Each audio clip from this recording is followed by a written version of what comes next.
Hola, buenos días.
Buenos días, Gaby. Buenos días a todos.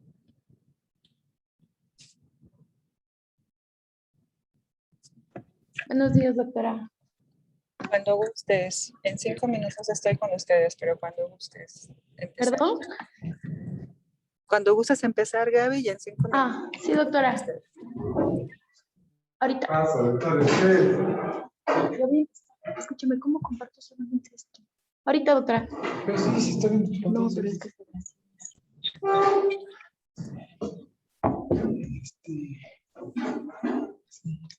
un minuto, por favor. De acuerdo.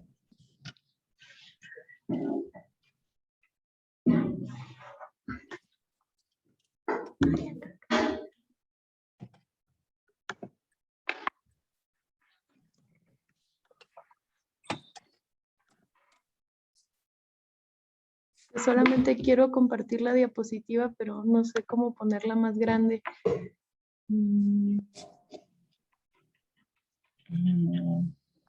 Quisiera ayudarte, pero yo tampoco sé cómo.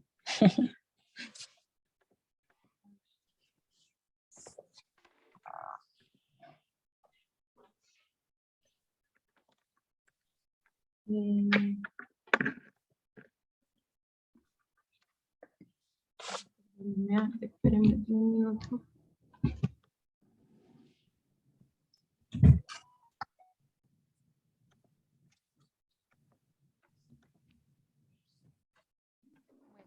No se puede. Bueno, buenos días. Mi nombre es Gabriela Mestanza. Soy residente de 5º año de cardiología pediátrica. El día de hoy voy a exponer el tema de conexión anómala total de venas pulmonares y la asesora del tema es la doctora Tania Tamayo.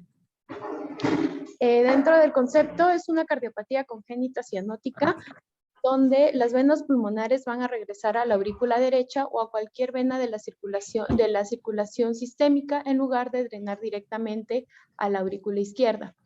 Es importante saber que algunos autores manejan diferentes términos como conexión anómala y drenaje anómalo, ya que algunos consideran que el drenaje anómalo es la consecuencia fisiológica de una conexión anómala y que el drenaje anómalo puede ir acompañado o no de una conexión anómala. Es decir, puede existir una conexión normal de las venas pulmonares, sin embargo, que estas van a tener un drenaje anómalo, ya sea por una desviación del septum interauricular o una falta de este. Por ejemplo, en los casos de cor triatriatum, aurícula única o una malposición del septum primum.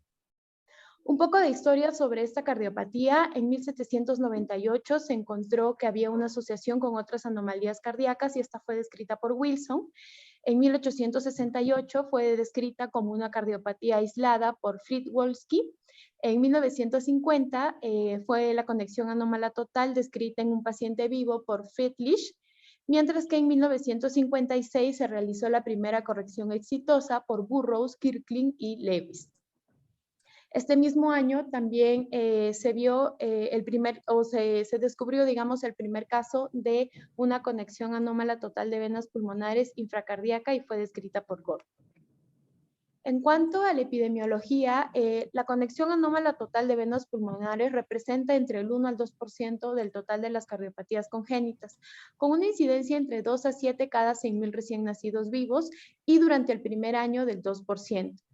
Generalmente es de presentación esporádica y no asociada a casos familiares, y se ha descrito factores de riesgo como exposición al plomo durante el primer trimestre de gestación o en los 6 meses previos a la gestación por parte paterna, de la concepción por parte paterna, también asociado a pinturas y pesticidas.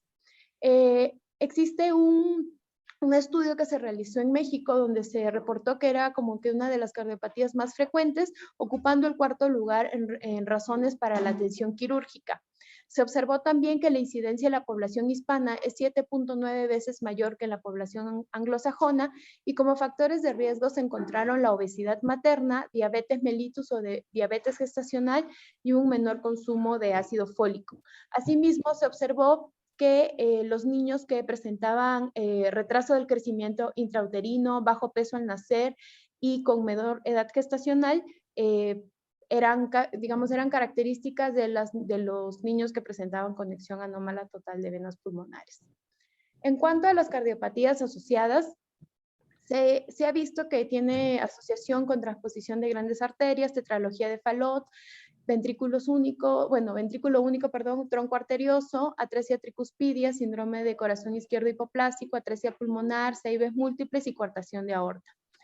Y en el caso específico de la conexión total aurícula derecha, se ha visto que tiene mayor asociación con heterotaxia visceral variedad poliesplenia y rara vez con la variedad asplenia. En cuanto a la embriología, vamos a ver que primero, entre los 27 y 29 días de gestación, las llamas pulmonares primordiales van a estar comunicadas por el plexo esplácnico.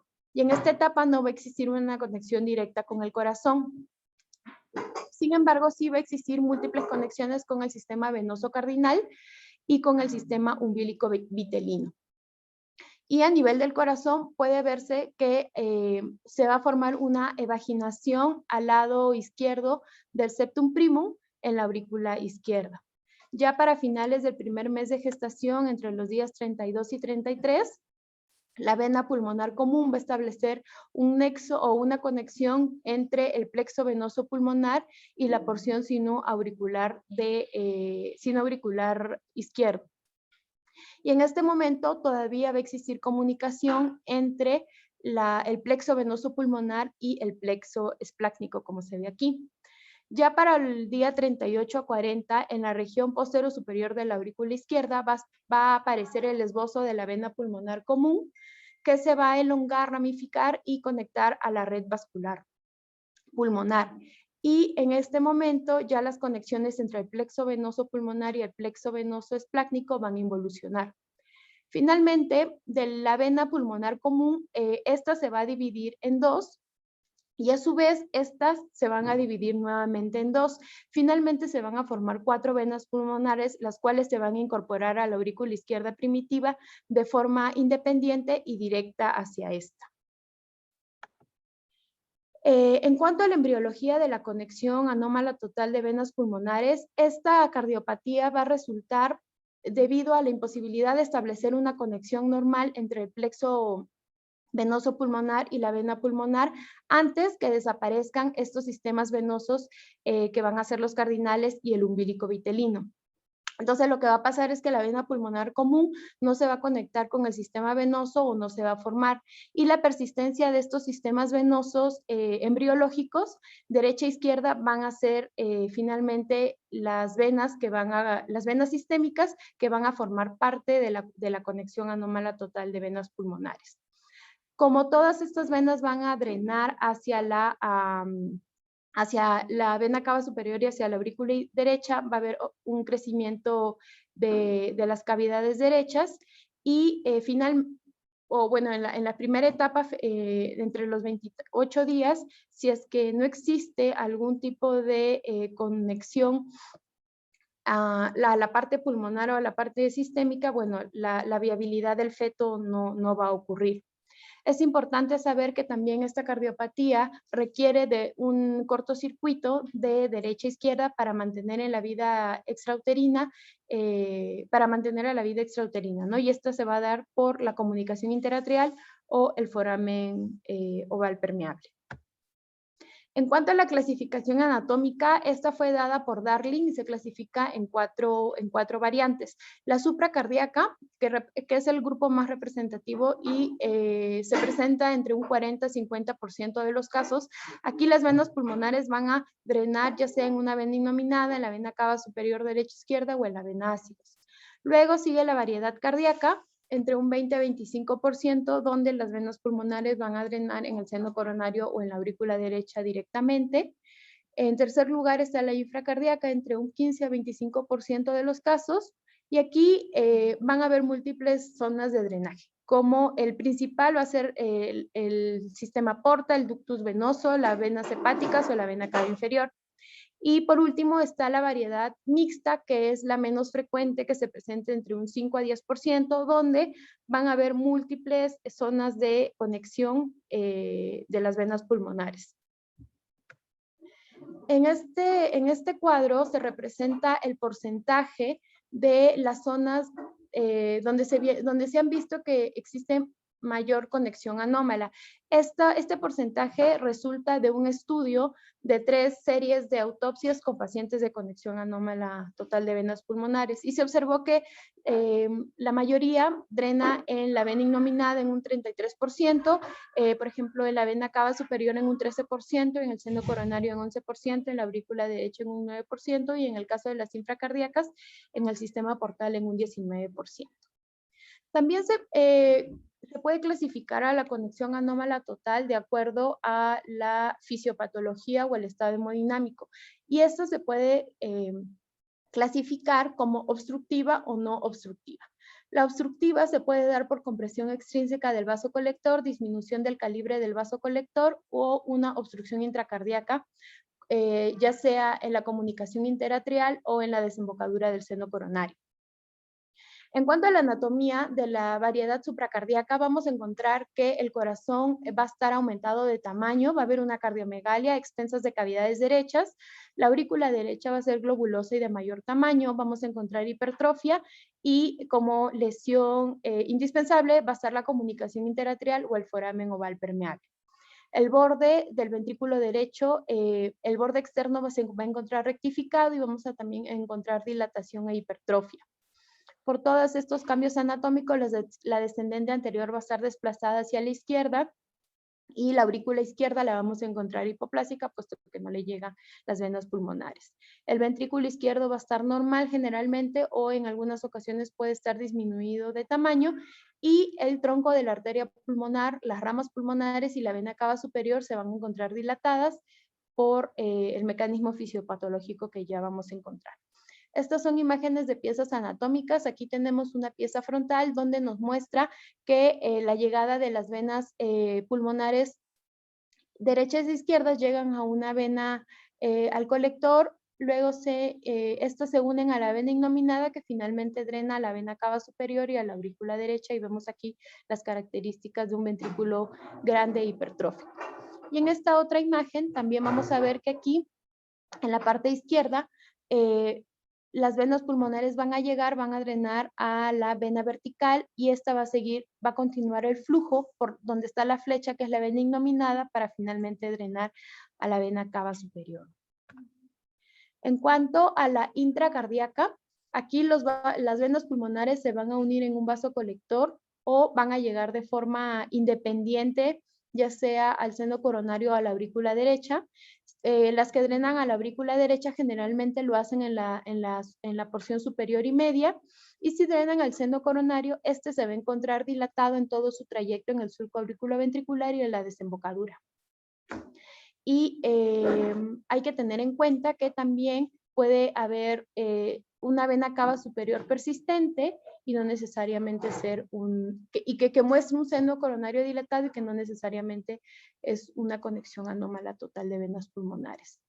En estas piezas anatómicas también se hizo un corte longitudinal a nivel del seno coronario, donde vemos la llegada de las venas pulmonares derechas e izquierdas.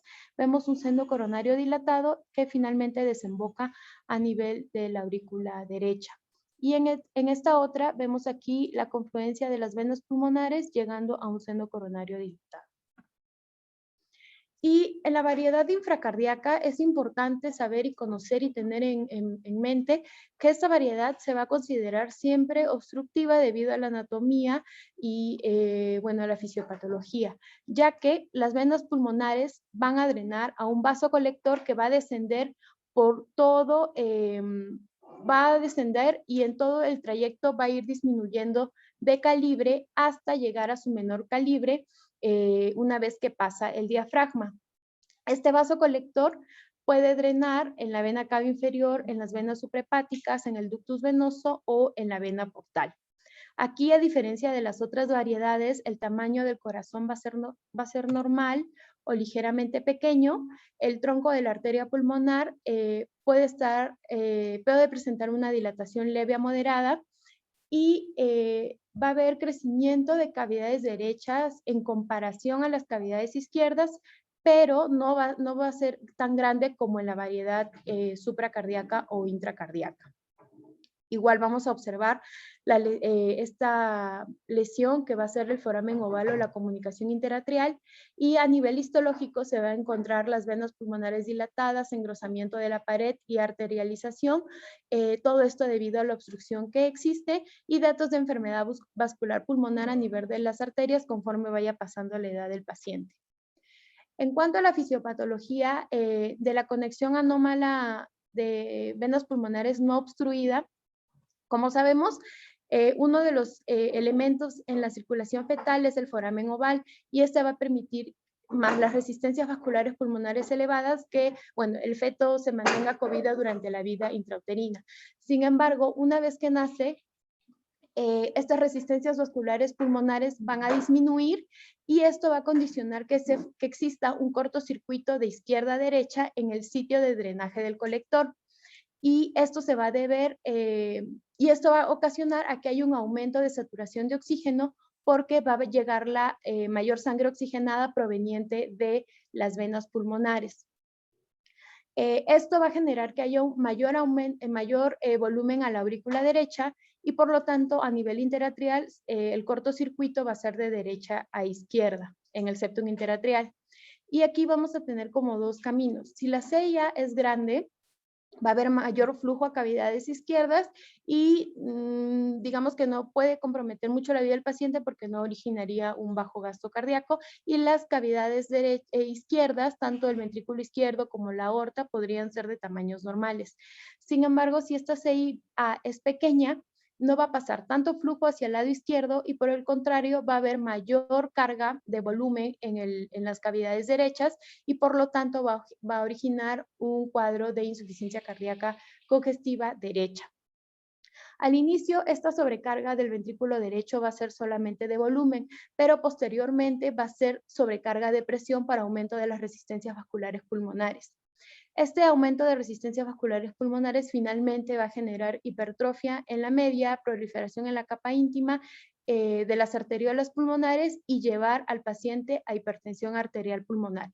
Y es importante también considerar que si un paciente se encuentra a nivel del mar versus un paciente que se encuentra a grandes alturas, el que está a grandes alturas va a desarrollar más rápidamente este cuadro de hipertensión pulmonar. En esta imagen, como que se grafica la fisiopatología.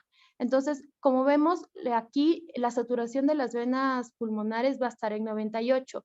Estas van a llegar a la vena vertical, la cual se va a unir a la vena innominada con una saturación de 93. Esta vena innominada va a drenar a la vena cava superior, que en teoría debería tener como que la misma saturación de la vena cava inferior, que va a ser de 60. Sin embargo, aquí vemos que la saturación es 90 y es aquí justamente donde se hace este cortocircuito de izquierda a derecha y donde aumenta la saturación de oxígeno.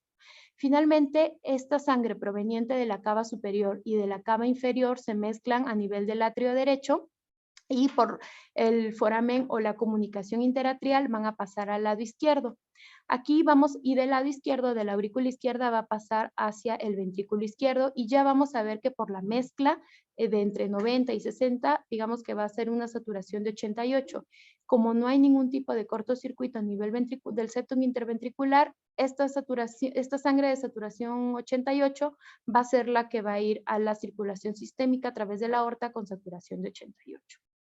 Y en el lado derecho, igual, esta sangre con saturación de 88 pasa al ventrículo derecho y finalmente a la arteria pulmonar para oxigenarse en los pulmones y regresar por las venas pulmonares con saturación de 98. En el caso de la conexión anómala obstruida, aquí como está obstruido el flujo anterógrado de las venas pulmonares, va a haber un aumento de la presión venocapilar y este aumento de esta presión va a generar un edema intersticial que rápidamente puede evolucionar a edema pulmonar. Y de forma retrógrada también va a originar que hay un aumento de las resistencias vasculares pulmonares, lo que origina un menor flujo anterógrado pulmonar y posteriormente hipertrofia ventricular derecha y menor volumen de llenado. Todos estos factores van a condicionar que haya menor oxigenación sanguínea, que sumado al menor flujo a cavidades derechas, se van a manifestar en el paciente con una cianosis precoz. Como se mencionó, al haber poco flujo del retorno de las venas pulmonares a cavidades derechas, obviamente va a haber menor flujo a cavidades izquierdas y por lo tanto estas cavidades se van a encontrar hipodesarrolladas y sumado al movimiento del septum interventricular por la sobrecarga de presión hacia la izquierda, va a generar que haya poco flujo hacia la circulación sistémica y por lo tanto puede generar datos de bajo gasto sistémico, falla cardíaca y cianosis precoz. En cuanto al cuadro clínico, en la conexión anómala no obstruida, esto se va a presentar más o menos entre los 2 a 3 meses, una vez que hayan bajado del todo las resistencias vasculares pulmonares. Como se mencionó, si el paciente se encuentra en grandes alturas, esta presentación podría ser un poco más temprana. La cianosis va a ser discreta y por el flujo aumentado a nivel de cavidades derechas y hacia la pulmonar, el paciente puede presentar datos sugerentes de una cardiopatía de hiperflujo como infecciones respiratorias recurrentes, falla de medro, dificultad para la alimentación. A la exploración vamos a encontrar a un paciente con taquipnea, va a haber un abombamiento parasternal izquierdo que se debe al crecimiento del ventrículo derecho. El S2 va a estar desdoblado, fijo y reforzado y podemos encontrar un soplo sistólico eyectivo por el hiperflujo pulmonar. Si el paciente está en franca insuficiencia cardíaca, podemos encontrar un S3 o un ritmo de galope. Se ha descrito que la mortalidad en el primer año va a deberse a estos cuadros de insuficiencia cardíaca y neumonías a repetición y como ya se mencionó por la fisiopatología, si es que estos pacientes sobreviven, finalmente van a llegar a una enfermedad vascular temprana. En cuanto al cuadro clínico de la conexión obstruida, por la fisiopatología ya se mencionó que este cuadro va a ser un cuadro bastante aparatoso, con cianosis precoz y datos de choque. Entonces, estos síntomas se van a presentar en las primeras horas o días de vida. Va a haber cianosis, dificultad respiratoria y signos de shock. Y a la exploración también vamos a encontrar un S2 acentuado. Usualmente no hay soplos y eso es lo que también nos ayuda a diferenciar de una obstruida. Puede haber ritmo de galope, el paciente va a estar con franca dificultad respiratoria, polipnea, taquicardia, hipotensión arterial y, bueno, datos de choque, extremidades frías y hepatomegalia, que va a ser mucho mayor a la no obstruida. Aquí la mortalidad, si no se realiza nada y no se corrige el defecto, va a ser en las primeras semanas y bueno, la literatura refiere que solamente como un 20% viven más allá de los 3 meses.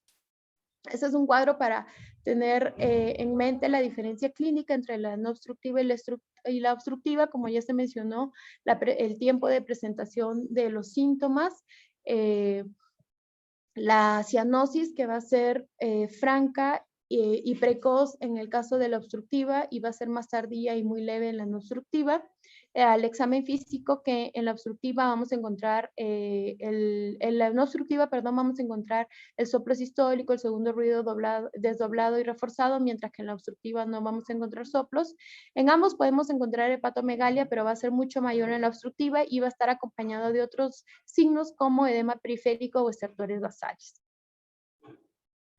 En cuanto a los exámenes auxiliares, el patrón en el electrocardiograma de una conexión anómala total de venas pulmonares no obstruida es que por crecimiento de las cavidades derechas, el eje se va a encontrar hacia la derecha, va a haber un crecimiento auricular derecho que se va a observar como unas ondas P altas y puntiagudas, sobre todo en la derivación 2. Datos de hipertrofia ventricular derecha con R's altas en las derivaciones precordiales derechas y por la presencia de la comunicación interatrial, el bloqueo incompleto de rama derecha.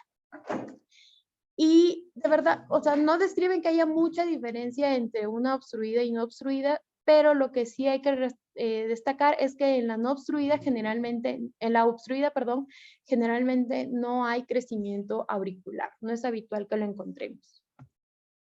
En cuanto a la radiografía de tórax, en la variedad supracardíaca no obstruida, vamos a encontrar este signo de muñeco de nieve o en 8. Esta se va a presentar, digamos que la cabeza de este muñeco de nieve va a estar conformada por la vena vertical que va a estar a la izquierda, la vena innominada que va a estar en la parte superior y la vena cava inferior que se va a encontrar dilatada que finalmente llega a la aurícula. Y el cuerpo de este muñeco de nieve se va a dar por el crecimiento ventricular derecho. Pero es importante saber que esta imagen no se va a presentar en los primeros meses de vida, sino en los preescolares, escolares o incluso adultos y pasados los 6 meses. Esta es una radiografía de un paciente con conexión anómala en la variedad intracardíaca que tampoco está obstruida. Aquí, como mencionamos, va a llegar al seno coronario y esto va a generar una dilatación y crecimiento de cavidades derechas. Por lo tanto, va a haber una cardiomegalia a expensas de cavidades derechas. El tronco de la pulmonar se va a encontrar abombado y vamos a encontrar datos de hiperflujo y cefalización del flujo pulmonar. Y en la infracardíaca, que generalmente son obstruidas o en cualquier variedad obstruida, aquí como ya se mencionó, el tamaño del corazón va a ser normal o ligeramente pequeño, va a haber un borde oscuro en el corazón, las líneas B de Kerley, y los campos pulmonares van a ser blancos o se van a presentar como algodonosos o nebulosos y va a tener el patrón típico de vidrio esmerilado. También vamos a encontrar congestión capilar que nos va a indicar datos de edema agudo de pulmón. El ecocardiograma es una herramienta muy importante porque finalmente es la que nos va a ayudar a dar el diagnóstico.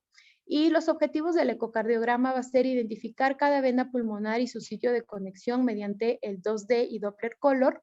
Tenemos que seguir cada vena pulmonar desde su origen hasta la conexión con la vena sistémica o en el caso de la aurícula derecha, en múltiples vistas en 2D y también Doppler color. Es importante también colocar en cada vena pulmonar el Doppler color, Doppler espectral para registrar los gradientes medios y la velocidad y poder ver si es que se trata de una conexión obstruida o no. Asimismo, medir los diámetros de cada vena pulmonar y el diámetro más pequeño de la confluencia venosa pulmonar. Esto también nos ayuda como un pronóstico, digamos, para ver si existiría alguna obstrucción postquirúrgica.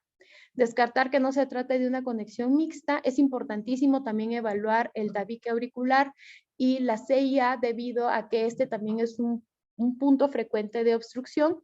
Tenemos que ver con el Doppler color y espectral el gradiente de esta CIA y la dirección del cortocircuito. Evaluar la presencia y el grado de sobrecarga de volumen del ventrículo derecho, así como la sobrecarga de presión del ventrículo derecho a través de la insuficiencia tricuspidea o de la IT, y ver el movimiento y la configuración del tabique sistólico. Y medir los volúmenes de la aurícula izquierda y el ventrículo izquierdo, y bueno, descartar otras anomalías cardiovasculares asociadas como las que ya se mencionaron. Generalmente las vistas donde vamos a poder observar mejor la conexión anómala va a ser la vista subcostal, paraesternal y supraesternal. Como hallazgos generales, digamos, vamos a encontrar que la aurícula derecha se va a encontrar dilatada y el septum interatrial se va a encontrar hacia la izquierda. El ventrículo derecho también va a estar dilatado con el septum interventricular hacia la izquierda, y esto se va a deber por la sobrecarga de volumen y presiones. La aurícula izquierda puede estar hipoplásica, el ventrículo izquierdo puede estar normal o hipoplásico, y vamos a encontrar esta lesión que es indispensable para mantener la vida del paciente, ya sea una sella o un foramen oval. La literatura refiere que debemos ver que no se trate de, o que no haya obstrucción en esta cardiopatía, y esto lo vamos a observar poniendo, por ejemplo, el Doppler color y espectral en la llegada de las venas pulmonares. Y si vemos un flujo venoso no fásico, es decir, que no está en relación con los movimientos respiratorios, la velocidad de las venas pulmonares son mayor a 2 metros por segundo, o a través de un cateterismo, bueno, el gradiente medio es más de 4 milímetros, significa que hay un grado de obstrucción. Y a nivel de la CIA, vamos a hablar de una CIA restrictiva, si esta mide menos de 3 milímetros. Aquí son imágenes de ecocardiograma en el eje corto, donde vamos a ver la dilatación y el crecimiento de las cavidades derechas, el engrosamiento del septum interventricular y el movimiento en sístole hacia el ventrículo izquierdo. Y aquí en un eje apical 4 cámaras vamos a ver la dilatación importante de las cavidades derechas. Ya específicamente en la conexión con variedad supracardíaca, los ejes donde vamos a poder ver mejor esta cardiopatía va a ser en el eje subcostal, en el eje corto paraesternal y en el supraesternal.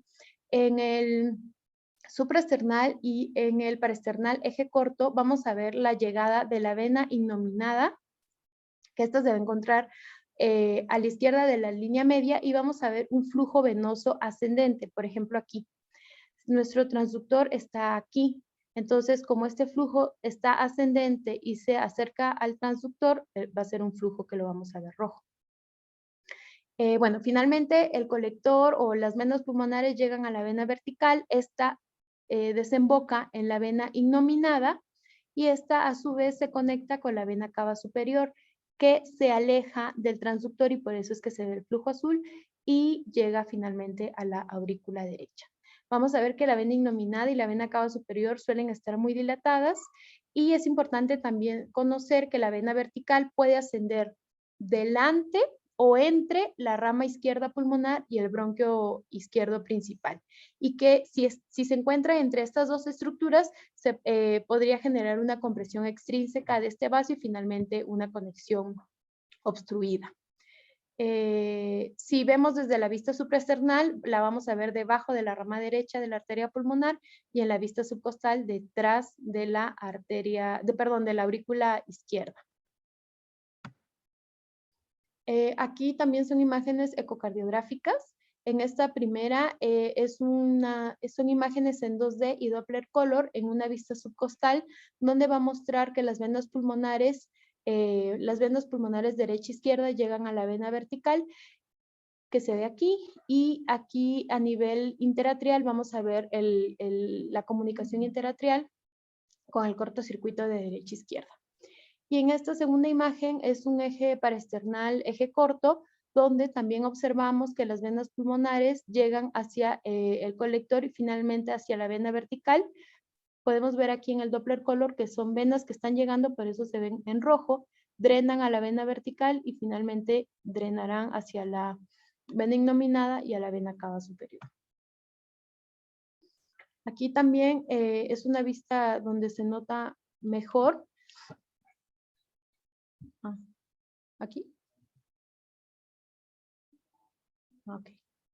Aquí vamos a ver que llegan las venas pulmonares hacia la vena vertical, esta hacia la vena innominada y esta a su vez hacia la vena cava superior. Y aquí se ve también en un ejemplo con Doppler color. Y en esta imagen es en una vista subcostal, donde también se ve la llegada de las venas pulmonares que se van a unir a la vena vertical y de frente a la vena cava superior.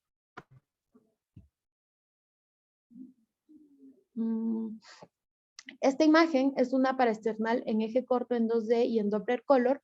Es también una variedad supracardíaca donde vamos a ver que la vena innominada, vamos a ver que la vena innominada izquierda muestra la confluencia de las venas pulmonares que drenan a nivel cefálico por la vena vertical y hacia la vena cava superior, la cual se encuentra dilatada. Por ejemplo, aquí van a llegar las venas pulmonares.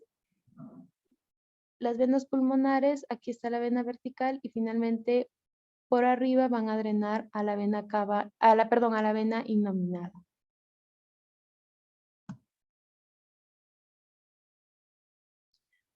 Aquí también es en el eje subcostal, eje largo en 2D y en Doppler color, vamos a ver cómo el flujo de las venas pulmonares derecha e izquierda van a drenar hacia una vena vertical que se encuentra grande y dilatada, la cual drena aquí en la parte superior a la innominada y finalmente llega por la vena cava superior. Y asimismo se observa el cortocircuito a nivel interatrial de derecha a izquierda. Y esta es otra imagen donde vamos a observar que finalmente las venas pulmonares, el mismo recorrido, llegan a la vena cava superior. En cuanto a la variedad intracardíaca, aquí vamos a ver, las vamos a observar mejor en la vista subcostal, apical y supraesternal. Si drenan al seno coronario, vamos a encontrar que hay, este seno va a encontrar dilatado y va a formar la cola de ballena, que va a estar formada por la confluencia de las venas pulmonares, el seno coronario dilatado y finalmente la aurícula derecha dilatada. Entonces, y si hay conexión directa en aurícula derecha, debemos recordar que generalmente estas se asocian a cardiopatías complejas como heterotaxia y debemos ir en búsqueda de ellas. Aquí vamos a observar dilatación de las cavidades derechas y datos de hipertensión arterial pulmonar y de sobrecarga de presión del ventrículo derecho. En la vista apical y peresternal tenemos que descartar también que no exista una conexión anómala total mixta. Y generalmente en esta variedad la obstrucción es inusual, pero si es que se encuentra debemos buscarla principalmente en el ostium del seno coronario. Estas son imágenes donde se ve aquí lo que refiere la literatura como esa colita de ballena, que la cola básicamente está formada por la confluencia de las venas pulmonares que van a llegar al seno coronario dilatado y va a desembocar en la aurícula derecha que también se va a encontrar dilatada. Y también podemos observar aquí el foramen oval permeable y esta es una imagen en Doppler color. Esta es una imagen también donde se observa que las venas pulmonares llegan directamente a una aurícula derecha que se encuentra bastante dilatada y en la imagen de la derecha vamos a encontrar que por ejemplo, si se tratase de una conexión que estuviese obstruida, si le ponemos Doppler color, nosotros vamos a observar que se forma un mosaico de color y debemos sospechar de obstrucción y ya ponerle ahí el pulsado y medir la velocidad y el gradiente medio.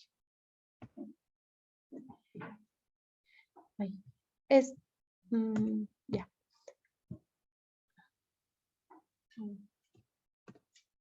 Aquí en una imagen subcostal podemos observar también la forma de la ballena, de la cola de ballena por la dilatación del seno coronario.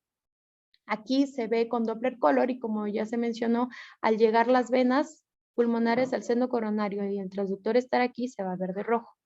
Aquí se le midió se le puso un Doppler espectral y se vio que aquí no había, vemos que el flujo de estas venas pulmonares está fásico, o sea, hay variabilidad respiratoria y que la velocidad no pasa el 0.8 metros por segundo. Bueno, acá de la misma manera el seno coronario con el Doppler color y el flujo. Aquí se midió el foramen oval que medía 4.5 y también se puso un Doppler pulsado a nivel de las venas, donde también se observa el flujo fásico y midieron un gradiente medio de 2 milímetros de mercurio, es decir, no estaba obstruida. Como ya se mencionó, este tipo de conexiones van a generar que haya dilatación de las cavidades derechas. Aquí tenemos un eje corto donde se observa la gran dilatación del ventrículo derecho y de igual manera el movimiento septal hacia el ventrículo izquierdo por sobrecarga de presión. Y en esta imagen apical 4 cámaras también observamos la gran dilatación tanto de aurícula como de ventrículo derecho. En la variedad infracardíaca, las mejores vistas van a ser la subcostal y la parasternal. Es importante delimitar el drenaje, las áreas de obstrucción, el tamaño, la orientación de la confluencia de las venas pulmonares o de cada vena pulmonar. En este caso, generalmente el colector o de las venas pulmonares se va a encontrar posterior a la aurícula izquierda. Esta va a drenar hacia una vena vertical, va a descender y va a descender por el hiato esofágico del diafragma y una vez que atraviesa el diafragma, generalmente va a desembocar en la vena porta, que es el sitio de mayor frecuencia de conexión, o puede ser también en el conducto venoso, en la vena hepática o directamente a la vena cava inferior. En los ejes parasternal y supraesternal vamos a ver que las venas individuales se unen a la confluencia y como hemos dicho que esta variedad siempre se tiene que considerar obstruida, es obligatorio poner un Doppler color para ver el perfil de flujo venoso que como ya mencioné va a ser no fásico porque está obstruida, o sea no va a haber movimiento con la respiración, va a ser continuo y de alta velocidad. Y por la fisiopatología estos pacientes también pueden presentar datos de hipertensión arterial pulmonar grave. Y nuevamente aquí lo que mencionaban, este artículo de Laja, que es una cohorte de 768, que ellos consideraban que una conexión estaba obstruida si el flujo venoso era no fásico, si la velocidad era mayor a 2 metros por segundo. Bueno, como otro examen auxiliar, si en el cateterismo el gradiente medio era mayor a 4 y una CIA restrictiva si esta era menor de 3 milímetros. Si era menor de 3 milímetros. Aquí vamos a observar que también es una conexión infracardíaca y como les mencionaba es importante, si vemos esta aceleración, por ejemplo en el Doppler color o este mosaico, perdón, es importante ponerle un pulsado para poder medir el gradiente medio y la velocidad. Y aquí vemos que no existe tanta variabilidad, es un flujo no fásico y vemos que la velocidad sobrepasa los 2 metros por segundo. Aquí en la vista subcostal vamos a observar que existe un colector donde este colector se encuentra drenando a la vena cava inferior y como podemos observar genera un mosaico que también aquí en aumento vamos a observarlo. Entonces, esto nos indica que lo más probable es que sí esté obstruida y lo tenemos ya que corroborar con la velocidad, los gradientes y eso. En este mismo paciente se le hizo efectivamente, se le puso un pulsado a nivel del colector a la desembocadura de la vena cava inferior y se encontró que el gradiente medio estaba en 10, es decir, sí estaba obstruida. Esta es otra imagen donde se observa la llegada de las venas pulmonares al colector y esta a la vena cava inferior. Es importante, como ya se mencionó, que en todas las variedades también busquemos a nivel interatrial el septum con la comunicación interatrial, ver que no esté restrictiva. En este caso, en este paciente era una CIA no restrictiva de 6.5 milímetros con cortocircuito de derecha a izquierda, que se pudo medir aquí. Y bueno, los hallazgos generales de toda conexión, había dilatación de cavidades derechas, hipertrofia del ventrículo derecho, y por los datos de hipertensión pulmonar se encontró insuficiencia pulmonar leve con un gradiente de 46 que estimaba una presión media de 56 milímetros de mercurio. Otro examen auxiliar es el estudio hemodinámico o el cateterismo, que en realidad no es de rutina. Básicamente sirve para un diagnóstico preciso de la anatomía de la conexión y drenaje de venas pulmonares, para valorar el tamaño de las cavidades izquierdas y del septum interatrial y valorar las resistencias vasculares pulmonares y la presencia de obstrucción en el colector venoso. Y bueno, también se puede usar si tenemos sospechas de alguna otra anormalidad. Aquí tenemos una angiografía donde se observa una variedad supracardíaca, donde vamos a observar que el colector de las venas pulmonares se comunica con la vena vertical, la vena innominada y finalmente llegan a la vena cava superior y a la aurícula derecha. Y aquí tenemos una proyección antero-posterior y lateral, que es también un paciente con conexión anómala variedad supracardíaca, donde vemos que las venas pulmonares confluyen a un colector, a la vena vertical, innominada y vena cava superior. Sin embargo, lo que se muestra aquí es la disminución del calibre entre la vena vertical y la innominada, y esto nos muestra que hay una obstrucción a este nivel. En cuanto a la angiotaquia y la resonancia magnética, en este mismo cohorte de 768 pacientes que fueron en Asia, ellos sugieren el uso de la angiotac como uso, digamos, ellos refieren que debería hacerse a todos los pacientes para una evaluación preoperatoria adecuada, para observar la morfología, para tener una precisión diagnóstica, planificación quirúrgica y valorar el riesgo de estenosis posquirúrgica. En el caso de la resonancia magnética, si bien es cierto, no se usa mucho en realidad, se podría utilizar en sospecha de otras anomalías de hipertensión pulmonar sin causa aparente, para valorar la función ventricular derecha, el infundíbulo y la presencia de fibrosis.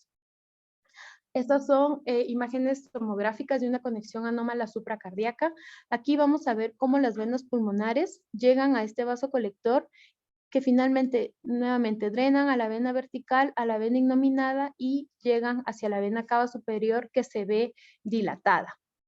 En este caso, aquí hay una tomografía y su reconstrucción en 3D, donde se observa la confluencia de las venas pulmonares a un colector, a la vena vertical, y se observa también una disminución del calibre entre la vena vertical y la vena innominada, que nos muestra que es una conexión que está obstruida. Aquí también hay una reconstrucción en 3D donde se muestra, bueno, esta no es supracardíaca, es intracardíaca, donde se muestra que las venas pulmonares están llegando al seno coronario. Aquí se cortó la aorta para observar la gran dilatación del seno coronario, pero esta es intracardíaca.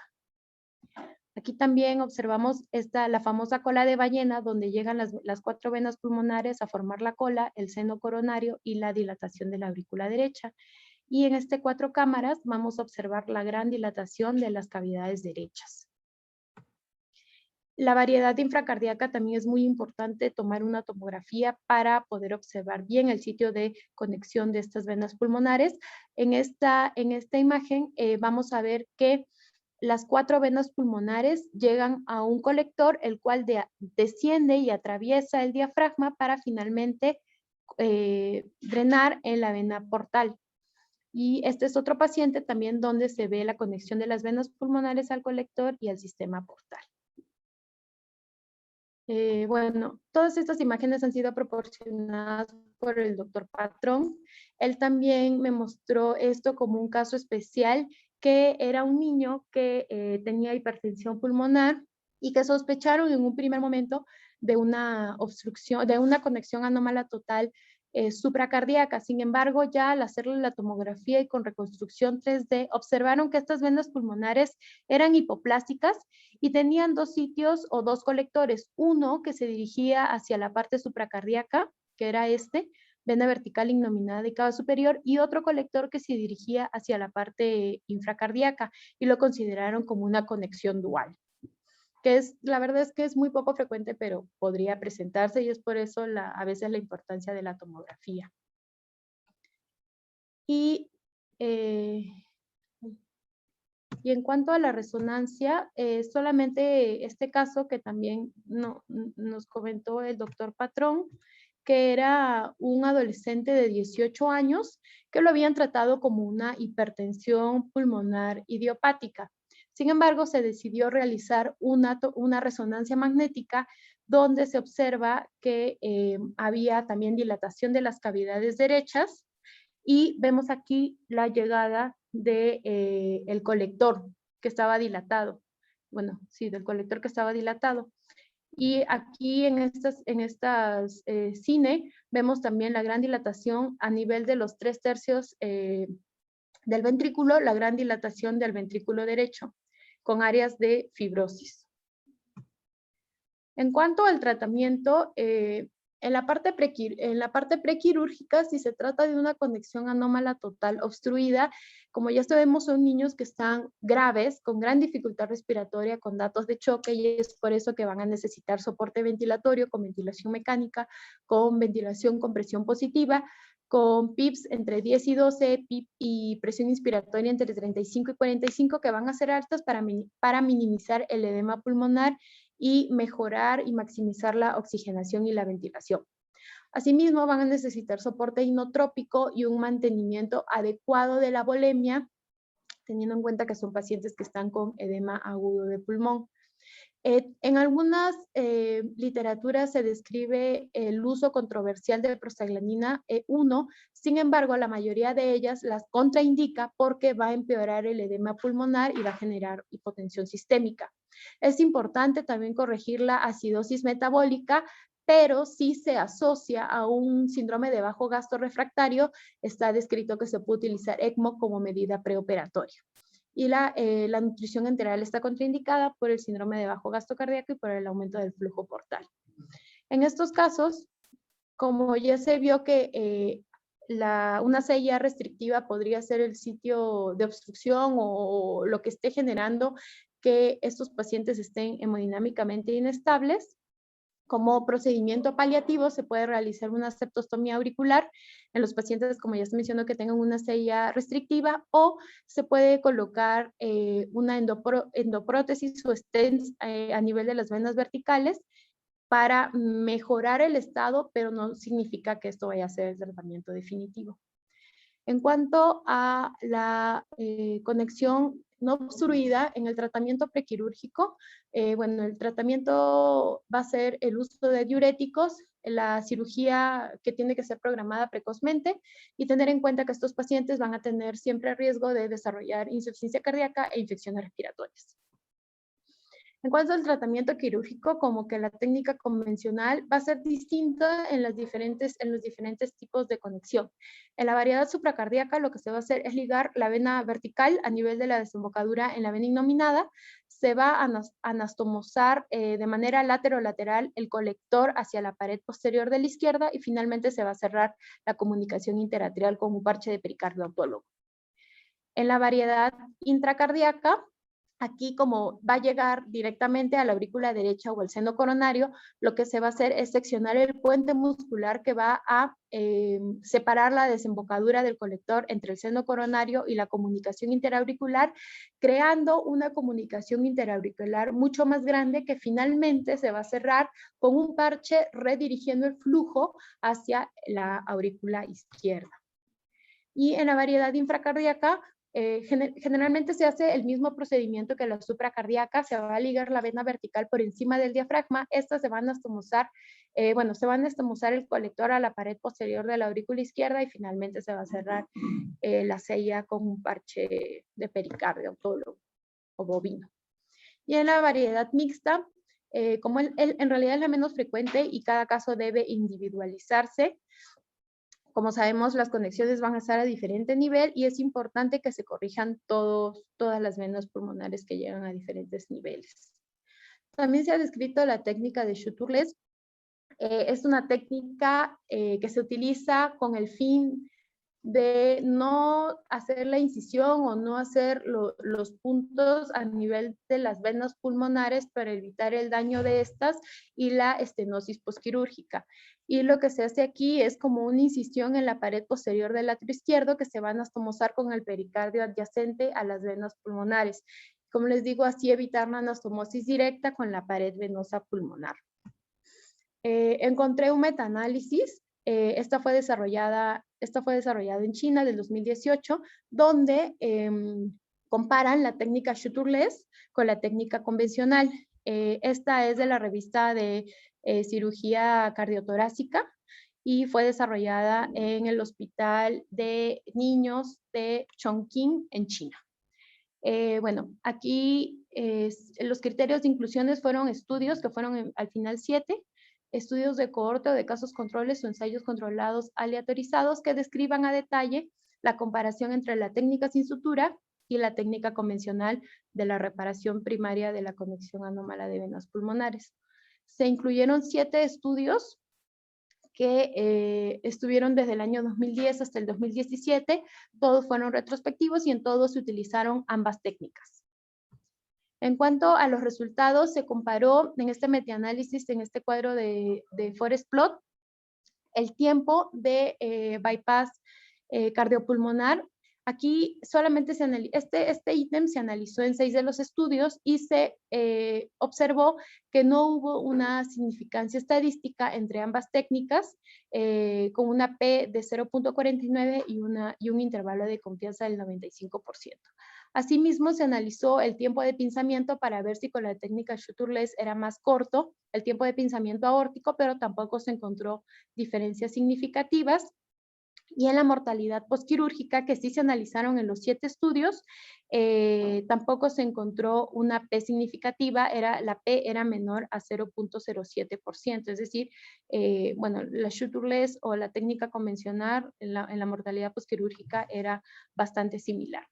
Describen que las causas de mortalidad postquirúrgica fueron trombosis de vena cava superior, síndrome de bajo gasto cardíaco. La mayoría de los pacientes tuvo este diagnóstico, un síndrome de bajo gasto cardíaco, obstrucción de las venas pulmonares postquirúrgicas. También hubieron causas infecciosas y paro cardiorrespiratorio sin aparente causa, es lo que refieren, y algunas arritmias refractarias a tratamiento.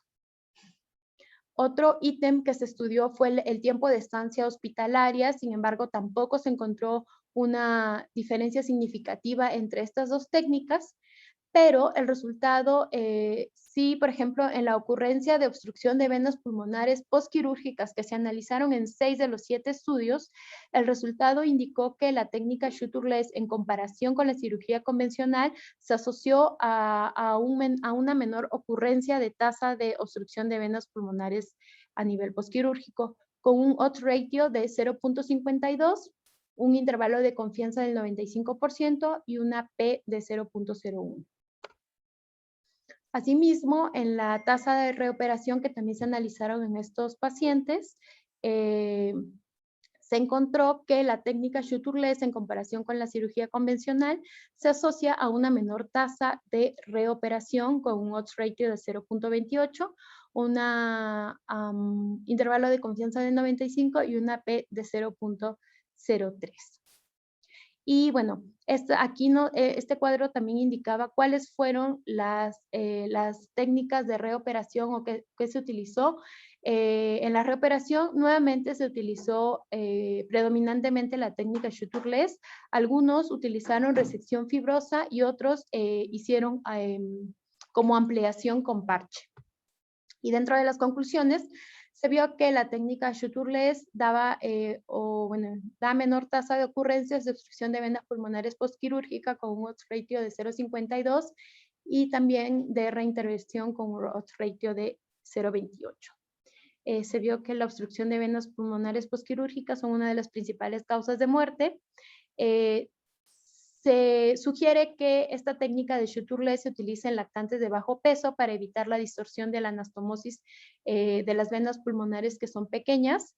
Y como ya se mencionó, no se observaron diferencias estadísticas significativas entre ambas técnicas en cuanto a la mortalidad postquirúrgica, el tiempo de hospitalización, el tiempo de SEC y el tiempo de pinzamiento aórtico. En cuanto al manejo postquirúrgico, es importante la monitorización hemodinámica, sobre todo teniendo una monitorización de la presión arterial invasiva, medir la PVC y valorar la presión de la aurícula izquierda y la presión de la arteria pulmonar. Asimismo, se recomienda el uso de marcapaso con cables epicárdicos. Y todo esto para tener una vigilancia estrecha de la hipertensión pulmonar o de un posible bajo gasto cardíaco que pudiese presentar. Las complicaciones postquirúrgicas van a ser la hipertensión pulmonar que se puede presentar, mejor dicho, que va a generar una mortalidad precoz. Esta se puede presentar entre las 24 y 48 horas del postquirúrgico. Sin embargo, si persiste más allá de las 48 horas, es importante descartar que no haya una obstrucción a nivel de la anastomosis y que nuevamente tenga que entrar a cirugía. Para el manejo de esta va a ser con sedorelajación y se puede utilizar óxido nítrico. También pueden presentar edema pulmonar, sobre todo pacientes que hayan tenido antecedentes de un manejo prequirúrgico con ventilación mecánica con parámetros altos, obstrucción grave o hipoxemia o datos de shock. Es importante para manejar esto, como se mencionó, presiones PIP elevadas para mejorar la oxigenación alveolar, un volumen tidal entre 10 a 12 cc por kilo y se puede mantener normocapnia y una alcalosis respiratoria leve. También se han descrito arritmias auriculares que se va a presentar en el 20% de los pacientes y generalmente los que presentan una conexión intracardíaca. La mayoría de estas van a ser taquicardias supraventriculares, pero también se puede presentar de forma tardía el flúter auricular. Y si estas generan repercusión hemodinámica, bueno, hay que utilizar antiarrítmicos y si es necesario algún estudio electrofisiológico. Bajo gasto cardíaco también es una de las complicaciones que pueden presentar estos pacientes y esta va a ser por consecuencia de la menor distintibilidad y menor tamaño del ventrículo izquierdo. Aquí vamos a tener, si vemos que el volumen sistólico es bajo, podemos aumentar la frecuencia cardíaca con la ayuda de un marcapaso y hay que evitar las sobrecargas bruscas de volumen. Aquí también podemos utilizar inotrópicos, adrenalinas a dosis bajas y si es un bajo gasto refractario, ECMO. También puede presentar el paciente disfunción diastólica del ventrículo izquierdo. Esta se puede presentar desde el postoperatorio inmediato y si es que se ha presentado cuando ya se extubió el paciente, se recomienda que posteriormente utilice CPAP o BiPAP. Y bueno, se maneja con mirrinona, levosimendan o yeca y entre otras complicaciones descritas va a estar la parálisis frénica y el quilotórax. En cuanto a los resultados en general de esta cardiopatía y del postquirúrgico, en cuanto a la mortalidad, se ha descrito que en los centros especializados la mortalidad puede llegar hasta un 20%, sobre todo si ha habido inestabilidad preoperatoria o han sido recién nacidos o lactantes de bajo peso, y se ha visto que la mortalidad a largo plazo va a ser quirúrgicas y sobre todo relacionadas a la estenosis de las venas pulmonares. Como factores de mal pronóstico se describen una conexión infracardíaca que, como ya se sabe, va a estar obstruida, asociada a otras cardiopatías complejas como heterotaxia o cardiopatías con fisiología de ventrículo único, obstrucción venosa, ya sea pre o postquirúrgica, inestabilidad hemodinámica en el prequirúrgico, hipertensión pulmonar o calibre pequeño de las venas pulmonares. Y si todo va bien, generalmente el resultado funcional es bueno, van a ser pacientes asintomáticos que van a estar con ritmo sinusal y un crecimiento normal y finalmente después de la cirugía los volúmenes de las cavidades izquierdas se van a normalizar. En cuanto a las reintervenciones en esta cardiopatía, la mayoría va a ser por estenosis de la anastomosis de las venas pulmonares, que se puede presentar entre un 10 a 15%, y como factor de riesgo principal va a ser el calibre de estas venas pulmonares en el preoperatorio. Es importante saber que una vez que se diagnostica esta restenosis hay que reintervenir. Y bueno, aquí describen algunas técnicas de cómo se podría reintervenir, en este caso, estas estenosis pulmonares. Sin embargo, todavía la literatura reporta que la mortalidad en estos pacientes es bastante alta.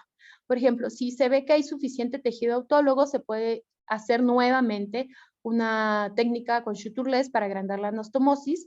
Si no hay suficiente tejido o esta estenosis es difusa, se puede hacer una ampliación con parche de pericardio bovino, como manera, digamos, paliativa. Si es que el paciente presenta una estenosis leve o está críticamente enfermo, se puede hacer una dilatación con balón e implantación de stents. Pero todos estos métodos de intervención, como ya mencioné, podrían mejorar la situación o la estabilidad del paciente, sin embargo, no es lo definitivo, ¿no? Y se ha visto también una tasa alta de restenosis utilizando estos dispositivos.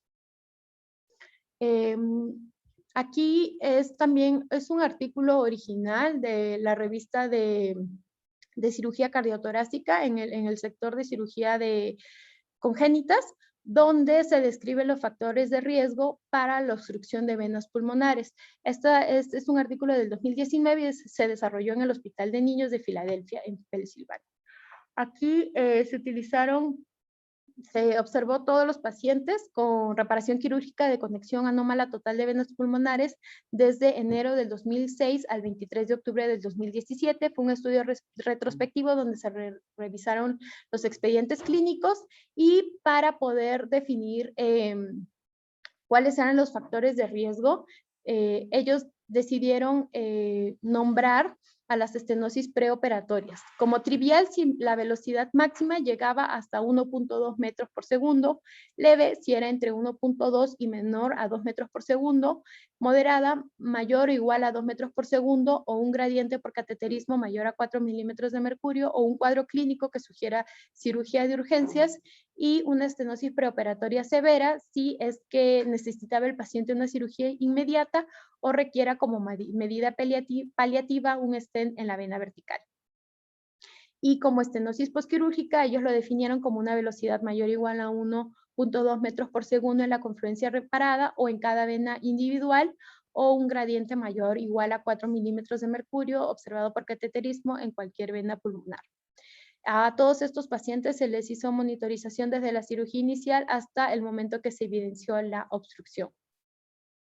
Se utilizaron, bueno, todos estos análisis estadísticos para ver la técnica quirúrgica entre cirujanos, el tiempo hasta la obstrucción posquirúrgica y los modelos univariables de riesgo y multivariables para observar los factores de riesgo clínico de obstrucción.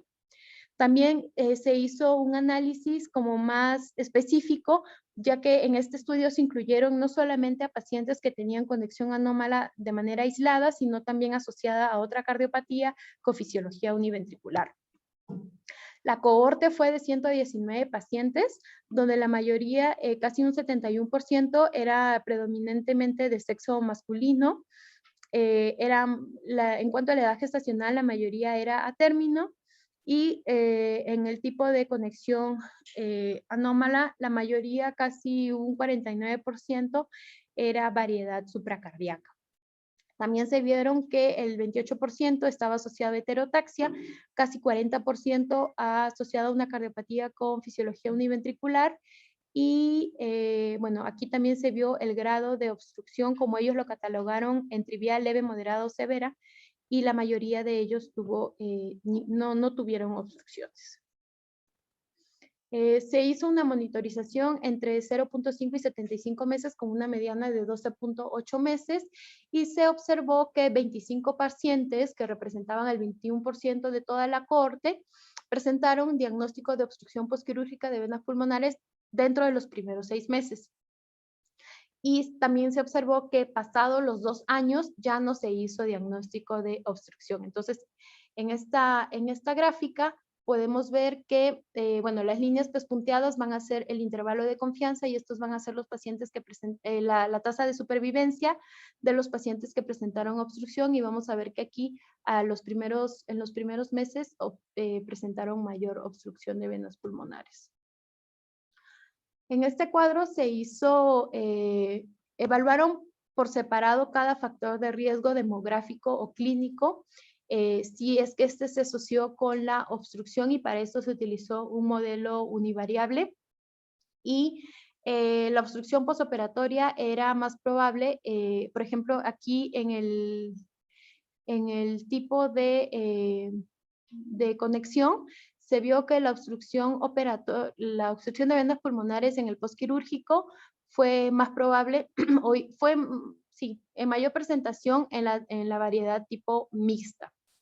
Y bueno, aquí se observó que de manera independiente, univariable, si los pacientes ingresaban a sala, no solamente para la corrección de la conexión total de venas pulmonares, sino también para otros procedimientos como Glenn o como corrección, por ahí mencionan, de tetralogía de Fallot, se observó que sí era un factor de riesgo para desarrollar obstrucción de venas pulmonares con una P significativa de 0.032. Asimismo, la edad al momento de la reparación en los menores de 1 mes se encontró una P significativa con un riesgo relativo de 2.59. En estos cuadros compararon a los pacientes que tenían conexión anómala con fisiología biventricular y univentricular. Los de fisiología biventricular son los de rojo y los de univentricular son los de azul. Entonces, también se observó que existe mayor riesgo relativo de 2.29 con una P significativa de 0.041 para que los pacientes con ventrículo único desarrollen obstrucción de venas pulmonares en el postquirúrgico. Y aquí se comparó los pacientes que presentaban heterotaxia asociada versus los que no presentaban heterotaxia asociada en la línea roja, y también se observó que estos pacientes con heterotaxia tenían un riesgo relativo de 2.30 para desarrollar obstrucción de venas pulmonares postquirúrgicas con una P significativa de 0.039.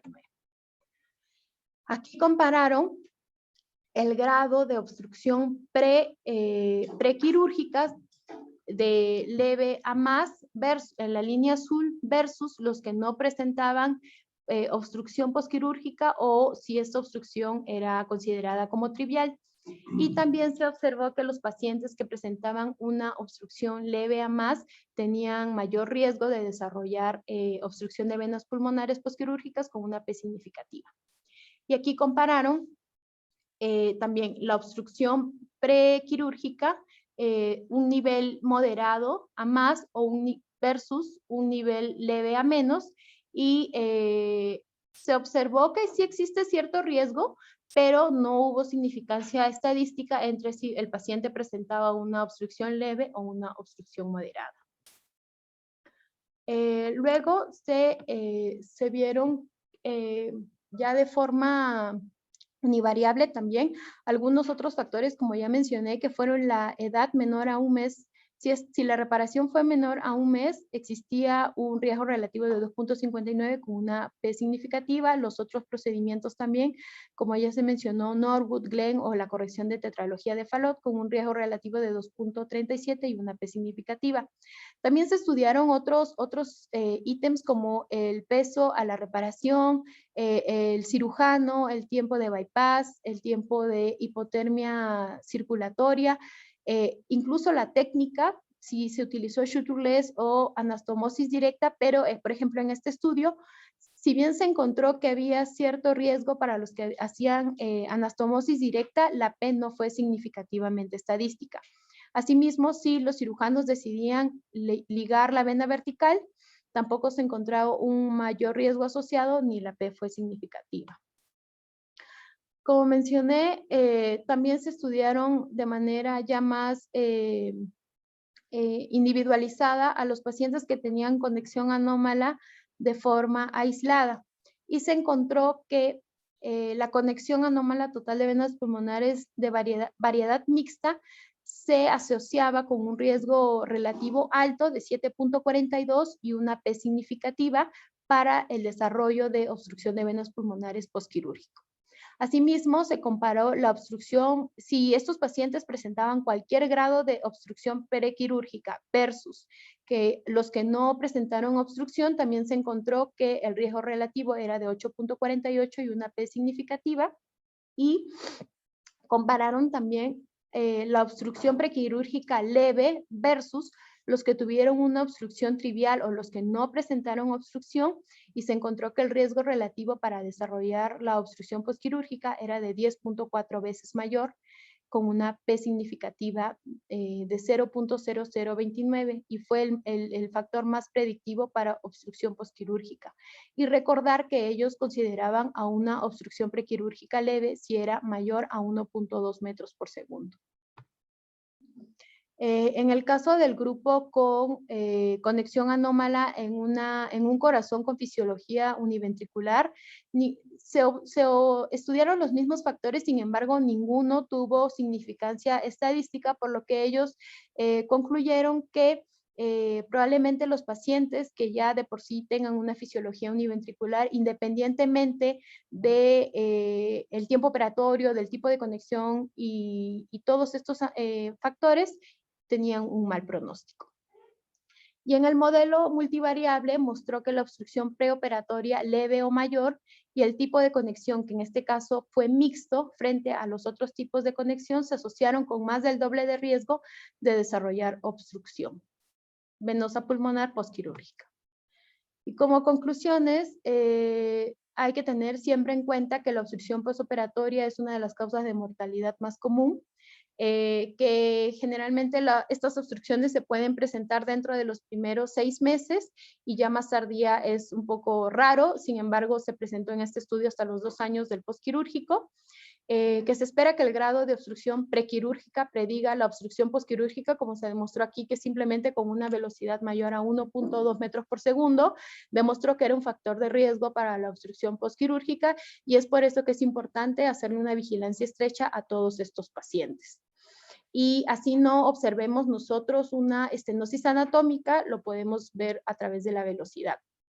También se concluyó que los pacientes que tenían asociada heterotaxia, ventrículos únicos y la necesidad de otros procedimientos en el momento de la cirugía eran predictores de obstrucción postquirúrgica, y ellos invitan a hacer investigaciones futuras para mejorar la monitorización de todos estos pacientes.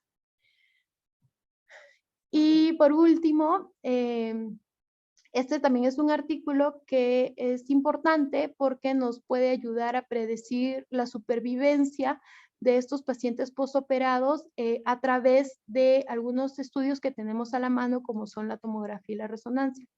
Entonces, este estudio es de Lorrito, se realizó en el Hospital de Niño Enfermo de Toronto, Canadá, en el 2016, y lo que busca es ver, de acuerdo a la severidad y la localización, ver la supervivencia después de la corrección de las venas pulmonares. Ya, sí, doctora. Aquí lo que hicieron ellos fue medir el diámetro. Ellos le decían downstream, que era medir el diámetro a nivel de la anastomosis de las venas pulmonares a la llegada del atrio izquierdo, y el diámetro upstream, que era el diámetro de la bifurcación de las venas pulmonares. Entonces, ellos compararon, sumaron todas estas áreas y finalmente la indexaron a la superficie corporal de cada paciente y la compararon con un área total ya inferida que se realizó a través de un estudio de niños, de 500 niños que eran normales. Entonces, para simplificar lo que ellos compararon, básicamente todo esto es el resumen del cuadro. Lo que ellos compararon fue que si el área total de todas estas venas pulmonares era menor a el área total indexada era menor a 50, significa que había estenosis. Y si esta área total era mayor a 50, significa que no hay estenosis. Asimismo, hicieron una relación entre el upstream, que era la zona de bifurcación de las venas pulmonares, entre el downstream, que era la zona de conexión hacia el atrio izquierdo, y vieron que si esta relación era mayor a 1.5, significaba que la estenosis era predominantemente en la zona de la conexión directa con el atrio izquierdo. Si esta relación era entre 0.5 y menos de 1.5, si es que el área total era mayor a 50, significaba que estaba normal. Pero si el área total era menor a 50, significaba que había una estenosis difusa, tanto a nivel del atrio como a nivel de la bifurcación. Y si esta relación era menor a 0.5, significaba que la estenosis estaba a nivel de la bifurcación de las venas pulmonares. Entonces, ellos, como conclusiones, se presentó aquí que la mayoría de los pacientes estudiados tuvo la zona de estenosis a nivel del atrio izquierdo, En segundo lugar, era de manera difusa y en tercer lugar, a nivel de la bifurcación. Entonces, ellos como el análisis multivariado de todos estos factores que también se estudiaron fue que la edad de la operación, la superficie corporal, el área del tamaño, del área de la llegada a las venas pulmonares y el número de venas estenóticas eran factores de riesgo para predecir la supervivencia o la mortalidad de estos pacientes. Y este estudio también, allá a nivel de multivariado, encontraron 3 factores de riesgo importantes para tenerlos en cuenta en el seguimiento postoperatorio de estos pacientes. 2 de ellos que fueron importantes durante el primer año y, bueno, el tercero pasado el primer año. El primero fue que el área total a nivel de la bifurcación tenía que ser mayor a 260 milímetros cuadrados sobre metros cuadrados para saber o para que la supervivencia va a ser mayor hasta un 80% en el primer año de seguimiento. Y en cuanto a la cantidad de venas pulmonares estenóticas, cuando existían 2 o más venas pulmonares, tenían un peor pronóstico y menor supervivencia. Y después del año, ellos tuvieron como punto de seguimiento el área total a nivel del atrio izquierdo. Si el área a la llegada de este atrio era mayor a 160 milímetros cuadrados sobre metros cuadrados, significa que la supervivencia también iba a ser mayor. Entonces, ellos concluyen que este estudio es como más objetivo de las patologías de las venas pulmonares, nos ayudan a predecir la supervivencia y a tener unos controles más específicos a corto plazo y a largo plazo. Ya, doctora.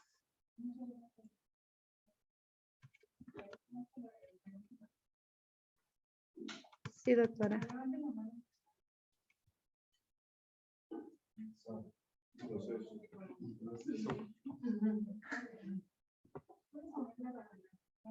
Perdón, pensé que estaba por aquí. No, pensé que estaba hablando por aquí. Sí, dígame, doctora.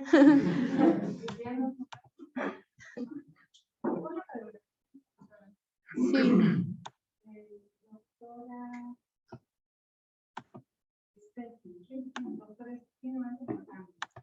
Doctora, en el contexto de un paciente neonato lactante menor, una radiografía previa. ¿Previa? Sí, tienes una pregunta. No, esta fue con las que empecé. Entonces, la siguiente. En el contexto de un paciente neonato lactante menor, que llega, doctora, con datos de insuficiencia cardíaca, falla de cianosis leve, una patología de cianosis leve, saturación 85, cardiomegalia, hipertensión pulmonar. Dime todas las patologías que tú puedas considerar en ese contexto clínico.